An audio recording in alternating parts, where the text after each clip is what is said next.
বুড়িগঙ্গা নদীর ইতিহাস বেশ প্রাচীন। বুড়িগঙ্গা নদী বাংলাদেশের উত্তর কেন্দ্রীয় অঞ্চলের ঢাকা ও নারায়ণগঞ্জ জেলার একটি নদী। বুড়িগঙ্গার তীরে গড়ে ওঠা ঢাকার বয়সও ছাড়িয়ে গেছে প্রায় 400 বছর। এই নদীকে কেন্দ্র করে ঢাকা হয়ে ওঠে অন্যতম বৃহৎ বাণিজ্যিক নগরী। পণ্য আদান প্রদান থেকে শুরু করে যাত্রী পরিবহন সময়ের সঙ্গে পাল্লা দিয়ে সবই বাড়তে শুরু করে। শিল্পায়নের সঙ্গে তাল মিলিয়ে চলতে গিয়ে মানুষ এই নদীকে একটু একটু করে ধ্বংস করে দিয়েছে। শিল্প কারখানার বজ্র থেকে শুরু করে গৃহস্থলীর বজ্র সবগুলো শেষ ঠিকানা এই বুড়িগঙ্গা। প্রতিনিয়ত প্রায় 3 কোটি মানুষের ব্যবহৃত বিষাক্ত পানীয় বজ্র এসে পড়ছে বুড়িগঙ্গায়। ঢাকা মহানগর ও কেরানীগঞ্জ সহ আশেপাশের এলাকার গৃহস্থলী, শিল্প কারখানা ও হাসপাতালের কঠিন ময়লা আবর্জনা ও বজ্রের একটা বড় অংশ কোনো শোধন ছাড়াই প্রতিদিন বুড়িগঙ্গায় পড়ছে। অপরিশোধিত বজ্রের প্রতিটি ফোঁটা এই নদীকে ধ্বংস করে দিয়েছে। ক্রমাগত দূষণে এর পানি বিগত বছরগুলোতে কালচে আকার ধারণ করেছিল। কালো রঙের পানি উৎকট গন্ধ ছড়াচ্ছিল। পানির দুর্গন্ধে শ্বাস নেওয়ায় কষ্টকর হয়ে পড়েছিল। নদীর পানিতে ভেসেছিল নানা ধরনের ময়লা আবর্জনা। এর সঙ্গে 20 শতকের নতুন আবিষ্কার পলিথিন দূষণের মাত্রাকে আরো বাড়িয়ে দিয়েছিল। বুড়িগঙ্গা পরিণত হয়েছিল পৃথিবীর অন্যতম দূষিত নদীতে। নদীর এই ভয়াবহ অবস্থার জন্য দায়ী ঢাকা নগরীর মানুষ। বিভিন্ন বিধিনিষেধ আরোপের ফলে কলকারখানা বন্ধ থাকায় বুড়িগঙ্গা নদীর পানি আগের চেয়ে উন্নত হলেও গৃহস্থলীর বজ্রের দূষণ যেন থামছেই না। বেসরকারি বিশ্ববিদ্যালয় স্ট্যামফোর্ডের বায়ুমণ্ডলীয় দূষণ অধ্যয়ন কেন্দ্রের গবেষণায় উঠে এসেছে নদীর নানা রকম খবরাখবর। তাদের পর্যবেক্ষণ বলছে বুড়িগঙ্গার পানিতে দ্রবীভূত অক্সিজেন বেড়েছে।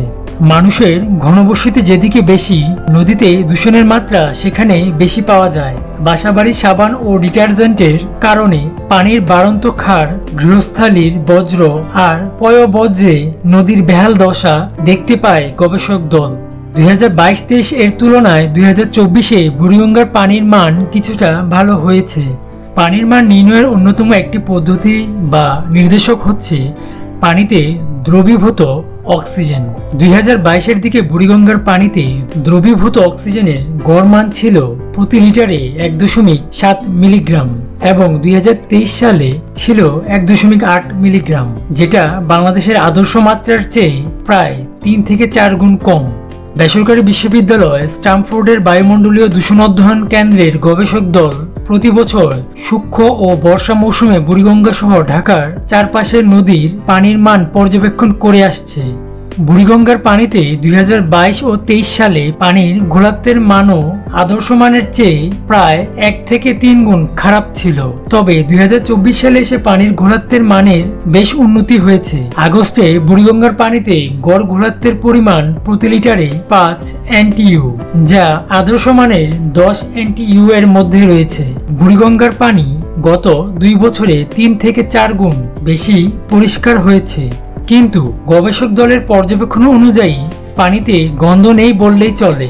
যেসব স্থানে পয়ঃবর্জ্য নিষ্কাশনের লাইন রয়েছে সেখানে আগের মতো দুর্গন্ধ অনুভব হয়। দুর্গন্ধযুক্ত স্থানে দ্রবীভূত অক্সিজেনের পরিমাণ ছিল প্রতি লিটারে মাত্র 2.8 মিলিগ্রাম। পিএইচ মান 9 মিলিগ্রাম, অর্থাৎ পানি ছিল ক্ষারীয়। ধারণা করা হয় বাসাবাড়ি থেকে আসা পানিতে সাবান ও ডিটারজেন্টের উপস্থিতির কারণে পানি খারত্ব লাভ করে। এছাড়াও ওই জায়গার পানিতে ঘোলাত্ব ও ভাসমান বস্তুকণার উপস্থিতি অন্যান্য জায়গার চেয়ে বেশি পেয়েছে গবেষক দল। তবে 2022 ও 23-এর তুলনায় পানির মান ভালো পেয়েছেন তারা। প্রতি বছর বিভিন্ন দূষণের কারণে অনেক মানুষের মৃত্যু হচ্ছে। একসময় ঢাকার চারপাশের নদীগুলো ছিল ঢাকার সৌন্দর্যের কেন্দ্রভূমি, কিন্তু বর্তমানে দূষণের ফলে এগুলো স্বাস্থ্যহানির অন্যতম কারণ হয়ে দাঁড়িয়েছে। নদী দখল ও কলকারখানার বজ্র নিষ্কাশনের লাইন দিয়ে প্রবাহিত হয় দূষিত তরল পদার্থ। তরল বজ্রের দূষণ ক্যান্সারের মতো পুরো নদীতে ছড়িয়ে পড়ে। নদী যদি দখলমুক্ত করা যায় তাহলে দূষণ অনেকাংশে কমে আসবে। বর্তমানে বর্ষার মৌসুম চলাকালীন সময়ে নদীর পানির মানের বেশ উন্নতি হয়েছে। তবে যেসব পয়েন্টে বজ্র লাইন এসে মিলিত হয় সেসব জায়গার মান আগের মতোই পরিলক্ষিত হয়েছে। 2020 সালের তুলনায় 2021 সালে পানিতে দ্রবীভূত অক্সিজেনের পরিমাণ 2.5 গুণ বেশি বৃদ্ধি পেয়েছে এবং পানিতে মিশ্রিত লবণাক্ততার পরিমাণ আগের চেয়ে কমেছে। পানিতে ভাসমান বিভিন্ন ধরনের বস্তুকণার পরিমাণ গত বছরের তুলনায় কমেছে এবং অন্যান্য বছরের তুলনায় পানির রং অনেকটা ভালো হয়েছে। নদী দূষণের কারণে নদীতে এখন আর মাছ পাওয়া যায় না, কিন্তু একটা সময় বুড়িগঙ্গা নদীর মাছ ধরে অনেক মানুষের সংসার চলত। বুড়িগঙ্গা নদীর পানির মান ভালো করার জন্য গবেষকদের ভূমিকা অপরিসীম। জাতীয় নদী রক্ষা কমিশনকে স্বাধীনভাবে কাজ করার জন্য সরকারকে উদ্যোগ গ্রহণ করতে হবে এবং নদী রক্ষা আইনকে শক্তিশালী করতে হবে। একই সঙ্গে সরকারের পূর্ণ সহায়তা ও সদিচ্ছার মাধ্যমে নদীর পানির মান আরো ভালো করা সম্ভব। নদী পার হতে অবৈধ দখল উচ্ছেদ, শিল্প বজ্রের জন্য ইটিপি অথবা সিইটিপি ব্যবহার, ত্রুটিপূর্ণ নৌযান মেরামত ও নৌযানে পয়ঃপ্রণালীর আধুনিকায়ন, নদীতে পৌর বজ্র ছাড়ার আগে স্ক্যানিং পদ্ধতিতে কঠিন বজ্র অপসারণ ও বৈজ্ঞানিক গবেষণার মাধ্যমেই বুড়িগঙ্গার আগের রূপ ফিরিয়ে আনা যাবে। বুড়িগঙ্গা নদী সম্পর্কিত আজকের ভিডিওটি এতটুকুই। ভিডিওটি ভালো লাগলে লাইক, কমেন্ট, সাবস্ক্রাইব করতে ভুলবেন না। ধন্যবাদ।